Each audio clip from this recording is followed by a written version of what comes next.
Can you feel when something is watching you? That cold sensation creeping up your neck, the shivers that climb your spine without apparent reason, the arm hairs that stand on end as if detecting an invisible frequency of danger?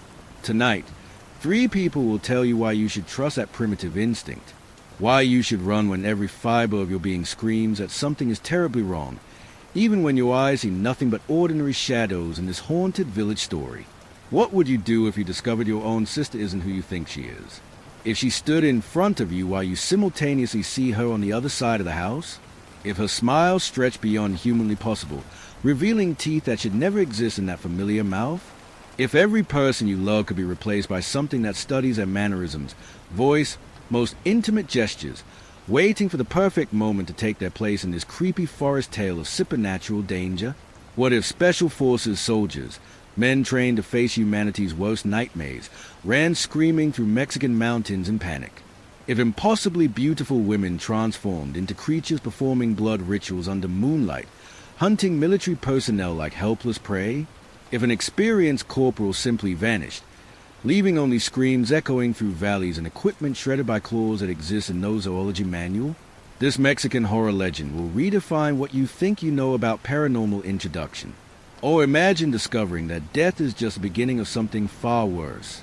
That in Peruvian fields, when the sun hides behind Andean peaks, black figures with glowing eyes emerge from earth to hunt the living.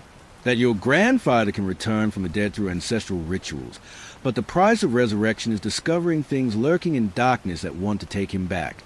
And this time, forever, this ghostly atmosphere will chill you to your core. You have exactly 15 seconds to close this window. 15 seconds to convince yourself these are just stories invented for nighttime entertainment. 15 seconds before these words stick to your mind like dried blood, before you start questioning every shadow dancing in your peripheral vision, before you realize that maybe, just maybe, you're not alone while listening to this horror podcast. Because once you cross this line, once you allow these real experiences into your consciousness through our dark storytelling, you'll discover the world isn't the safe place we pretend it is. That holes exist in reality where ancient, hungry things can crawl through. And worst of all, they already know your name, already know your scent, already waiting for you to drop your guard for just 1 second. Those 15 seconds are over. Now it's too late to go back. Welcome to reality's dark side, where every story you'll hear was lived by real people. People who survived to tell their deepest nightmares. People who discovered some fears aren't irrational. They're evolutionary warnings about predators our species learned to fear before developing language to name them. Tonight, we extend our gratitude to those listening at home, curled under blankets while shadows dance on walls. To those in cars, driving empty highways where headlights carve temporary safety from endless darkness. To office workers staying late, finding comfort in our voices while fluorescent lights flicker overhead like dying stars. And especially to those with headphones, creating intimate spaces where whispered horrors feel dangerously close to reality. Your storytelling community breathes life into these chronicles of terror. Every message sent, every paranormal podcast story shared, every sleepless night caused by our tales proves that you understand something most people refuse to acknowledge. The membrane between normal and supernatural is thinner than tissue paper. Your listener-submitted horror experiences arrive like prayers written in blood, each one a testament to encounters that forever changed ordinary lives. The stories flooding our inbox speak of a world where creepy tales online become live nightmares, where real horror community members recognize each other by the haunted look in their eyes, the way they check shadows twice, the unconscious habits developed after surviving encounters with things that shouldn't exist. You created a sanctuary where ghost story submissions aren't entertainment, but survival testimonies from those who walk too close to edges of reality. Tonight's collection represents months of careful selection from hundreds of audience horror stories. Each account verified not through investigation, but through the unmistakable ring of authentic terror, that specific quality impossible to fake, the way voices crack when recounting moments that redefine their understanding of what's possible. These aren't urban legends passed through generations, but fresh wounds still bleeding truth. Some letters arrive written in shaking handwriting, others typed in late-night sessions when sleep becomes impossible. They share common elements. The moment skepticism died, the realization that safety is an illusion, the understanding that some experiences isolate you from those who've never glimpsed behind reality's mask. Your submissions create bridges between isolated survivors, forming networks of understanding that transcend geographical boundaries. The stories you'll hear tonight represent three distinct flavors of terror: domestic horror that transforms homes into hunting grounds, military encounters that prove training means nothing against supernatural predators, and cultural traditions that reveal death as merely another hunting season for things that feed on human essence. Each tale carries genetic markers of truth, details too specific to invent, trauma too raw to fabricate. We've learned to recognize authentic submissions by their reluctance to sensationalize. Real survivors don't embellish. They struggle to find words adequate for experiences that exceed human vocabulary. They apologize for gaps in memory, acknowledge moments where terror overwhelmed perception, admit to details that make no logical sense but remain burned into consciousness like brands. Your continued support proves this community understands something vital. These stories aren't entertainment but warnings, educational material for recognizing signs that most people dismiss as imagination, survival guides disguised as horror podcasts, teaching recognition patterns that might save lives when normal people encounter abnormal situations. Together, we're building an archive of humanity's hidden predators. The narrator's childhood had been unremarkably peaceful, filled with typical rural rhythms where supernatural experiences seemed as foreign as snow in summer. He lived in a household where practical concerns dominated conversations, crop rotations, weather patterns, equipment repairs, leaving no room for ghost stories or supernatural skepticism. His family operated on logic and routine, dismissing anything that couldn't be explained through common sense or fixed with work-hardened hands. But the house itself carried secrets embedded in its foundation, built on land where previous families had vanished during winter nights decades earlier. The structure seemed ordinary enough, weathered with siding, creaking floors that announced every footstep, windows that reflected more darkness than light after sunset. Yet certain rooms held temperature variations that couldn't be explained by drafts or insulation problems, and shadows fell at angles that defied available light sources. The mother began noticing him first. The farmer had ghosts who appeared in peripheral vision like smoke given form. A tall, gaunt figure wearing clothing decades out of style, his presence accompanied by the lingering scent of tobacco that no family member smoked. He favored hallways during pre-dawn hours, standing motionless as if waiting for something or someone that never arrived. When directly observed, he dissolved like morning mist, leaving only cold air and uncomfortable silence. The child in the blue suit manifested differently, preferring bedroom corners where darkness gathered thickest. His formal attire suggested funeral occasions, the kind of clothing reserved for life's most solemn moments. The fabric appeared expensive but outdated, as it preserved from an era when death was treated with more ceremony than modern families typically practiced. His presence brought an inexplicable sadness that seemed to seep from walls themselves, creating childhood paranormal experiences none of them were prepared to process. Initially, family members dismissed these apparitions as stress-induced hallucinations or tricks of insufficient lighting. The father worked long hours in fields, returning exhausted and impatient with supernatural discussions. Older siblings attributed strange sighting to overactive imaginations, preferring rational explanations over acknowledging possibilities that challenged their understanding of reality. The household maintained skeptical attitudes even as evidence accumulated in corners where logic couldn't illuminate.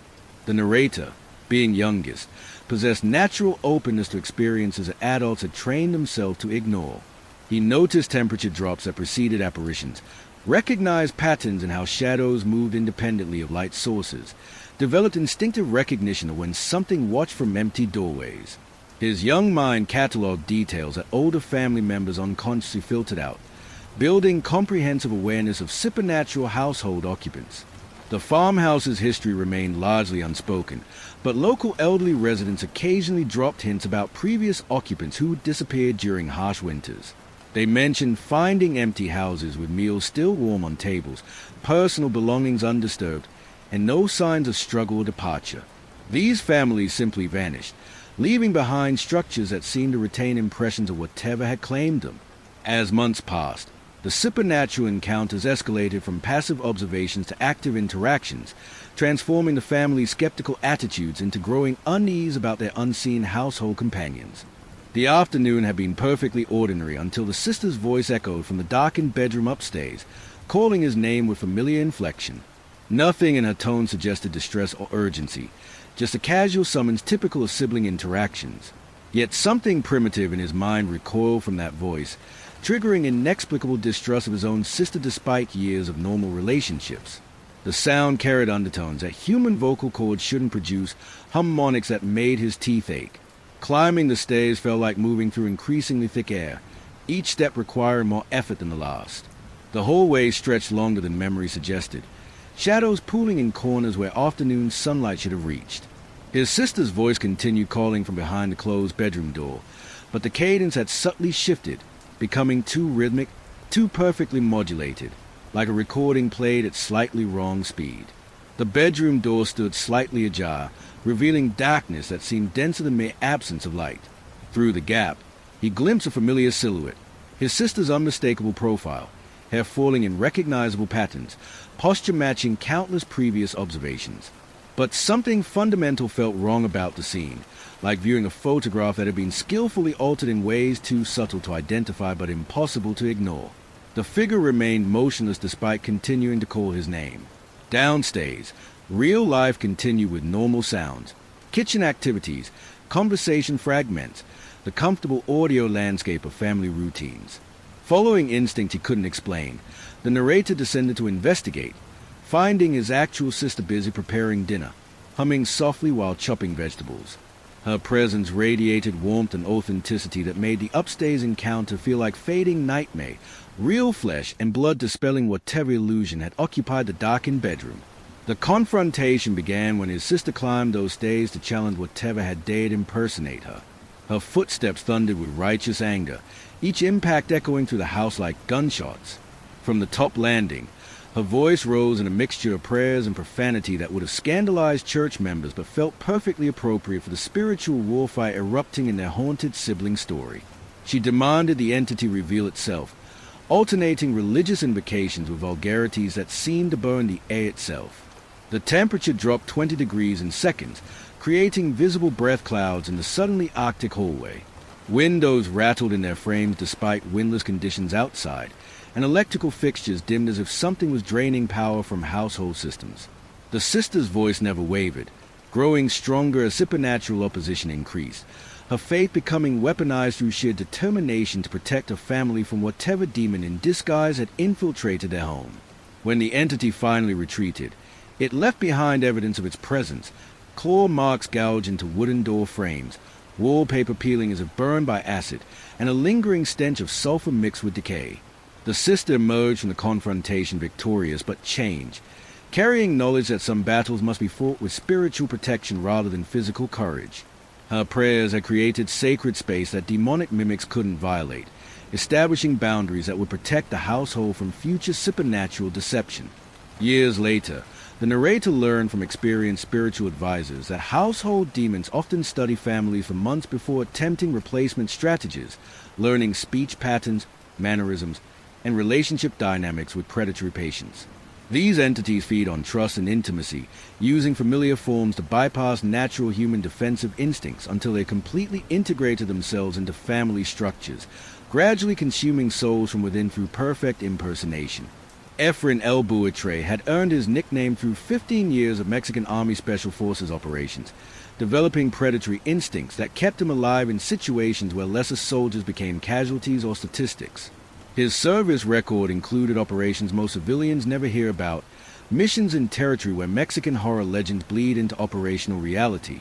By 2009, he commanded respect from both subordinates and superiors who understood that survival often depends on recognizing threats that don't appear in standard military manuals. The mission briefing for Tamazula de Victoria, Durango, seemed routine enough.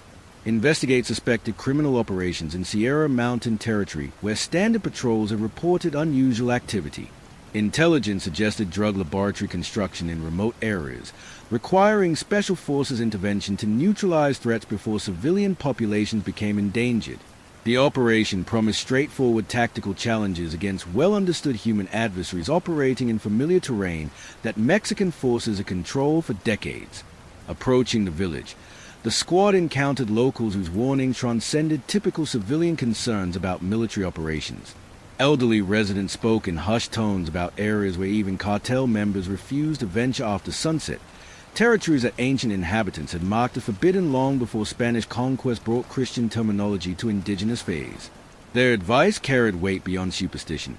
These were people who'd survived decades in regions where practical knowledge meant distinguishing between natural dangers and something else entirely. The Casa Grande appeared like a fever dream materialized from colonial architecture and supernatural imagination. Its facade combined Spanish imperial design with indigenous influences that seemed to writhe in shifting light, creating optical illusions that made the structure appear larger on the inside than geometric possibilities allowed.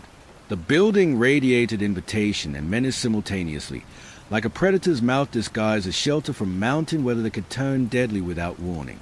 The young women who greeted them possessed beauty that transcended normal human parameters, features too perfectly symmetrical, skin too flawless for high-altitude living, movements too graceful for the rough terrain they claimed as home. Their welcome felt simultaneously genuine and rehearsed, hospitality that had been practiced for purposes soldiers couldn't comprehend. Each woman radiated sensuality that bypassed rational thought, appealing directly to biological imperatives that military training couldn't completely suppress through discipline alone.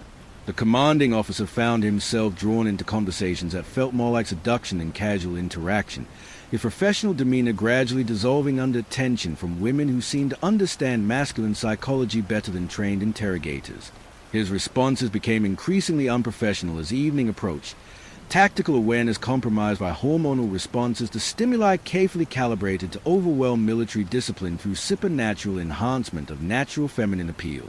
The old woman who emerged from interior shadows carried authority that made battle-hardened soldiers instinctively step backward, her presence commanding respect through mechanisms older than human civilization. Her smile promised comfort and concealed hunger simultaneously, maternal warmth masking predatory intelligence that had survived centuries by recognizing weakness in every man who'd entered her domain. She moved with confidence of someone who'd never encountered resistance she couldn't eventually overcome through patience and carefully applied pressure. Meanwhile, the village ex-priest approached El Buitre with hands trembling like earthquake victims, his warnings delivered in whispers that carried more terror than enemy gunfire. "You've entered the wolf's mouth, sons.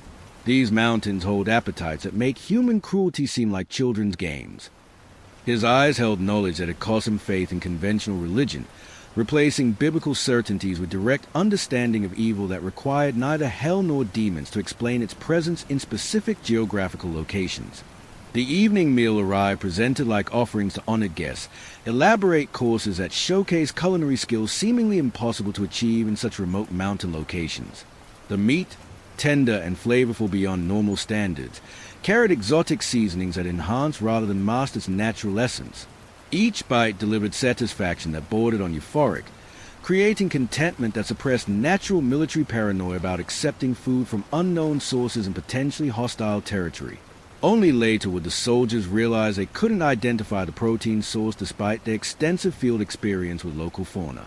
The texture resembled beef but felt somehow more intimate, familiar in ways that triggered unconscious recognition without conscious identification. The flavor lingered on tongues and in memory, creating cravings that had nothing to do with hunger and everything to do with substances that shouldn't exist in any earthly cuisine prepared by human hands. The mission continuation into higher elevations revealed landscape that defied standard topographical understanding, terrain that seemed to shift configuration based on observation angle and time of day. The laboratory they'd been sent to locate appeared exactly where intelligence suggested, but its construction utilized materials and techniques that seemed simultaneously ancient and impossibly advanced. The structure felt wrong in ways that transcended architectural criticism, as it built according to blueprints designed by non-human intelligence. Approaching the crater summit, the squad discovered illumination sources that provided light without generating heat, flames that burned without consuming fuel, illuminating ritual space that existed partially in normal reality and partially in dimensions accessible only through specific ceremonial gates. The bonfire at the center cast shadows that moved independently of flame movements, creating dark shapes that suggested forms too disturbing for conscious recognition by minds trained to process only conventional threats. The ritual they witnessed transformed those beautiful young women into creatures that belonged in humanity's oldest nightmares, bodies contorting beyond anatomical possibilities while maintaining enough human characteristics to create maximum psychological impact on male observers.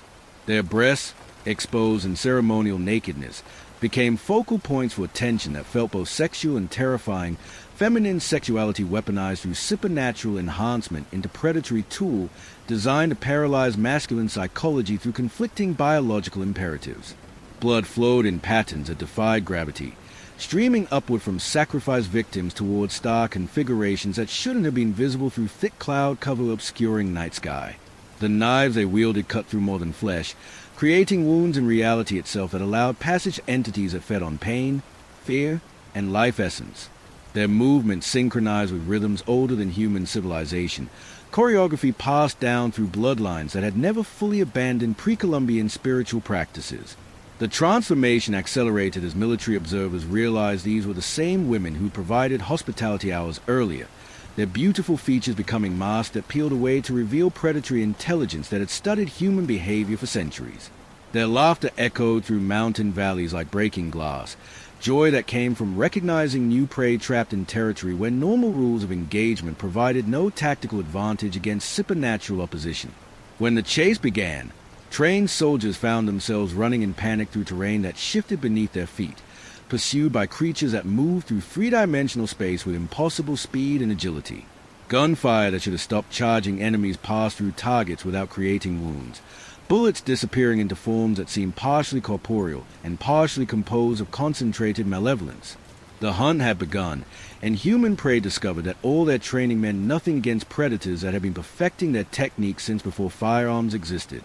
The night became a chaos of individual survival as a squad scattered through unfamiliar mountain terrain, each soldier following training that emphasized dispersal when facing overwhelming opposition. But no tactical manual had prepared them for terrain that seemed actively hostile, paths that led in circles despite careful navigation, and pursuit by creatures that tracked them through senses beyond normal human understanding. The forest itself became an enemy, trees reaching with branches that felt more like grasping fingers. El Boitre ran without looking backward, his combat experience overridden by primitive survival instincts that recognized threats beyond human capability to engage. Every shadow could conceal predators that moved faster than human reflexes could track. Every sound might indicate approach of creatures that hunted with supernatural advantages no amount of military training could overcome. His weapon felt useless against opponents that existed partially outside physical reality where bullets could inflict damage. The sounds of pursuit echoed through valleys in ways that defied acoustic physics, coming from multiple directions simultaneously while seeming to originate from inside his own skull. Laughter mixed with inhuman vocalizations that suggested communication between pack hunters coordinating strategy against scattered prey. The noise created psychological warfare that attacked sanity as effectively as physical wounds, designed to break mental resistance before final capture and whatever consumption ritual these creatures practice on human victims. Cabo Camacho's disappearance occurred without witnesses, marked only by equipment found shredded in patterns that suggested claws rather than weapons, fabric torn by forces that exceeded human strength capability. His weapon lay abandoned with ammunition still loaded, indicating that whatever claimed him had struck too quickly for defensive response. The gear scattered across a wide area suggested violent struggle that ended abruptly, leaving behind only evidence that something non-human had claimed another military casualty. The official investigation concluded with paperwork that listed Camacho as deserter, a convenient classification that avoided deeper inquiry into circumstances surrounding his disappearance.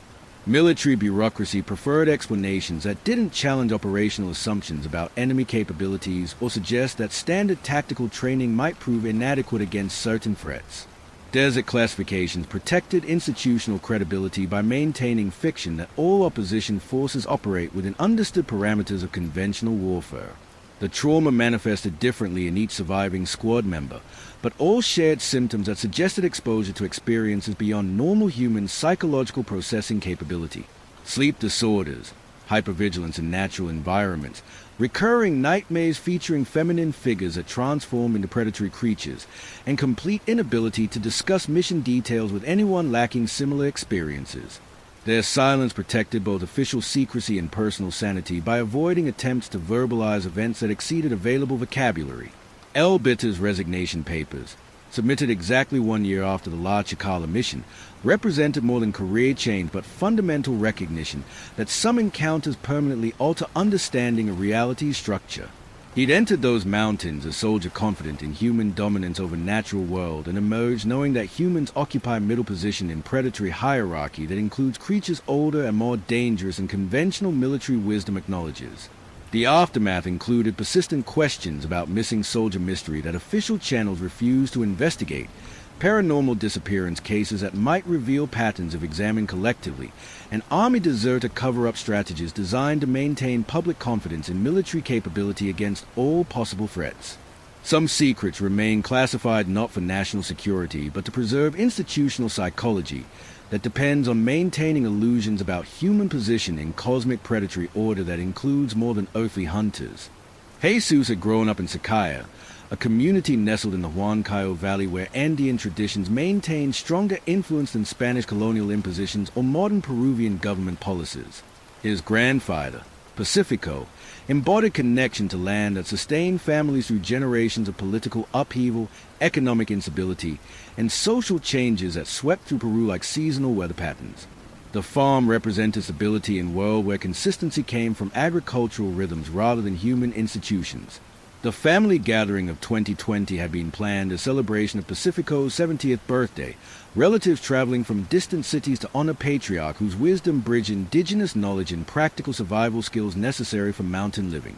The vigil that eventually replaced birthday festivities represented cultural practices that most urbanized Peruvians had abandoned, spiritual traditions that recognized death as transition rather than termination, requiring specific ceremonial protocols to ensure safe passage between dimensions. Pacifico's daily routine included sunrise inspections of cornfields that provided primary sustenance for extended family networks spanning 3 generations. His agricultural expertise had guided successful harvests through climate variations that challenged less experienced farmers, knowledge accumulated through decades of observation and experimentation that couldn't be replicated through formal education. The corn he cultivated connected family to ancestral practices that predated Inca Empire, genetic strain preserved through careful seed selection maintained across centuries. The pachamanca preparation had become ritual unto itself, elaborate cooking process that transformed simple ingredients into feast worthy of special occasions. Underground cooking method required timing and temperature control that demanded experience impossible to acquire through written instructions, techniques passed from generation to generation through hands-on participation in family food traditions. The meal represented cultural continuity that connected present celebrations to ancestral practices reaching back to pre-Columbian civilization. The truck accident made no immediate sense to family members who knew Pacifico's driving skills had been refined through 40 years of navigating mountain roads where single mistakes could prove fatal. The vehicle's condition suggested impact that should have resulted from high-speed collision, but physical evidence indicated low-velocity incident that couldn't account for observed damage. The wreckage created puzzle that mechanical examination couldn't solve through conventional accident reconstruction methodology. Finding Pacifico's body presented disturbing questions that medical examination couldn't adequately address through standard diagnostic procedures.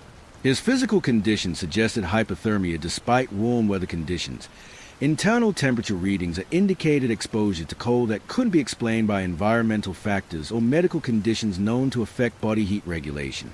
The coldness seemed to radiate from bones outward, as if winter had claimed him from inside through mechanisms that transcended normal physiological understanding.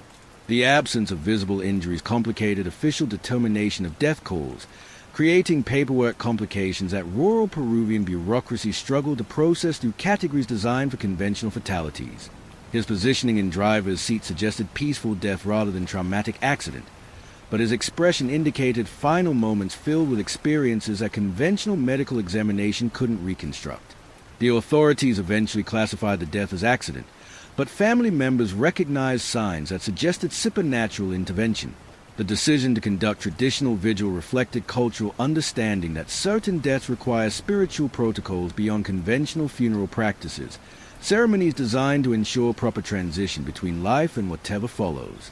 Grandmother's insistence on traditional rather than Catholic services indicated recognition that indigenous spiritual practices might prove more effective for addressing circumstances that Christian theology couldn't adequately explain through standard religious framework. Tia Pilar arrived carrying equipment that suggested spiritual practices predating Spanish conquest, traditional healing implements that connected contemporary crisis to ancestral knowledge systems maintained through generations of careful cultural preservation. Her bag contained coca leaves arranged according to patterns that encoded geographic and astronomical information, sacred geometry that created communication channels between human consciousness and spiritual forces governing life-death transitions in Andean cosmology. The ritual preparation transformed domestic space into sacred territory where normal rules of physical reality became subordinate to spiritual protocols designed to facilitate communication across dimensional boundaries. Animal-shaped cookies represented offerings that satisfied supernatural appetites without requiring live sacrifice, symbolic substitution that maintained ritual effectiveness while adapting ancient practices to contemporary sensibilities. Sweet offerings created energy exchanges that powered ceremonial processes requiring metaphysical fuel sources. Cigarettes and aguardiente served functions beyond human consumption, their smoke and vapor creating atmospheric conditions that enhanced spiritual visibility while providing substances that entities from other dimensions could utilize for temporary manifestation in physical reality.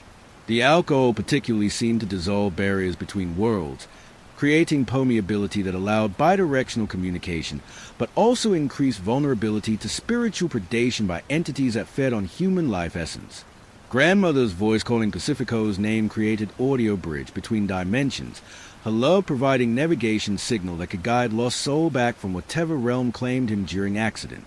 Her repetitive invocation carried emotional power that transcended normal speech, becoming prayer that demanded response from spiritual forces governing death transitions. The calling seemed to activate dormant connections that death had temporarily severed but not permanently destroyed. The appearance of black figures marked transition from preparatory ritual to active spiritual warfare, entities manifesting with characteristics that suggested predatory intelligence rather than benevolent spiritual guidance. Their forms radiated darkness that seemed to absorb rather than block available light, creating negative space that hurt human eyes attempting to focus on shapes that existed partially outside normal visual spectrum. The figures moved with purpose that indicated hunting behavior rather than casual spiritual observation. Their glowing eyes provided only visible features in otherwise featureless forms, points of light that tracked human movement with predatory attention, suggesting these entities regarded living family members as potential prey rather than spiritual participants requiring protection. The eyes reflected intelligence that felt ancient and hungry, consciousness that had existed long enough to perfect techniques for capturing human souls during vulnerable moments when grief weakened normal spiritual defenses. The pursuit through household space became supernatural chase scene where normal furniture and architecture provided inadequate shelter against entities that moved through three-dimensional reality according to rules that differed from physics governing human movement.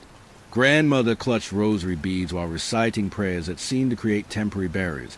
Catholic invocations that provided some protection, but clearly weren't designed for opposing forces that predated Christian spiritual framework by millennia. The final confrontation required combining Catholic prayer with indigenous spiritual protocols, creating a hybrid defense system that drew power from multiple religious traditions simultaneously. Aguardiente burned their throats as they shouted invocations in languages that connected them to ancestral spiritual practices, words that carried power accumulated through generations of successful spiritual warfare against entities that hunted human souls during moments of maximum vulnerability. The battle culminated with Pacifico's resurrection, his return to life marking victory over condemned souls seeking to claim innocent spirit for whatever hell had spawned them into hunting existence.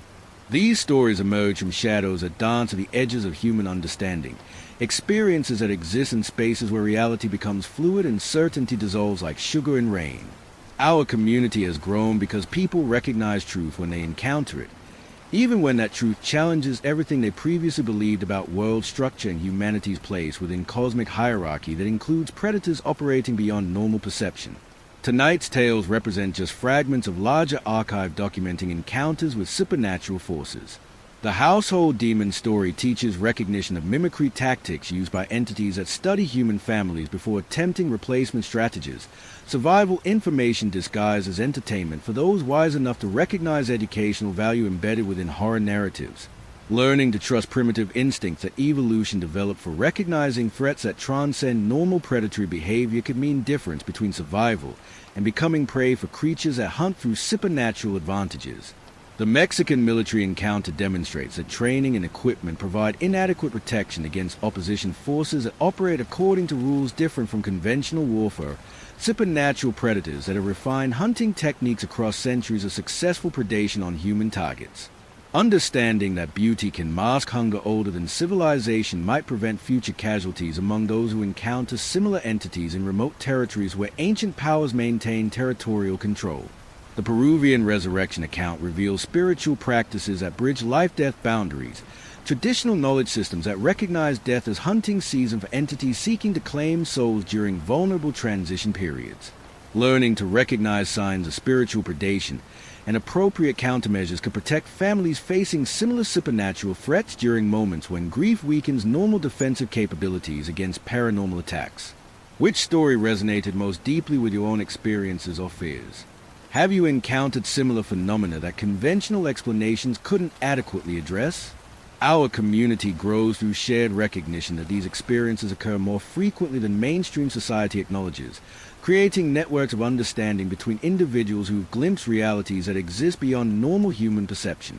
Your engagement proves that others share recognition of threats that official channels refuse to discuss.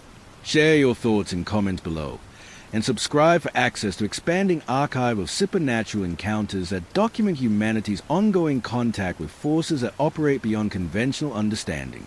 Connect with growing community across social media platforms where members share their own paranormal experiences, creating support networks for those whose encounters have isolated them from friends and family who lack similar experiences. Send your own stories through official channels. Some experiences require sharing to prevent dangerous isolation. Our book collection provides permanent access to stories that might disappear from digital platforms, physical documentation that preserves testimonies from those who survive encounters with supernatural predators. These accounts serve multiple purposes: entertainment for those seeking fictional thrills, educational materials for those preparing for potential encounters, and historical documentation of humanity's ongoing contact with entities that exist in spaces between acknowledged reality and nightmare. The music fades to silence, but shadows remain active in spaces where light cannot penetrate. Territories where entities that appeared in tonight's stories continue hunting for prey that hasn't learned recognition signs that could provide protection. Future stories wait in darkness beyond current illumination, experiences that will push boundaries of human understanding even further into territories where survival depends on recognizing that conventional wisdom provides inadequate preparation for unconventional threats. Sweet dreams, if you can manage them after tonight's revelations. Remember that knowledge provides protection, but ignorance creates vulnerability to predators that hunt most successfully among those who refuse to acknowledge their existence. Sleep well, but sleep aware that some things watch from shadows, waiting for moments when guard drops long enough to allow approach by hunters that patience has made perfect at recognizing opportunity for claiming new prey.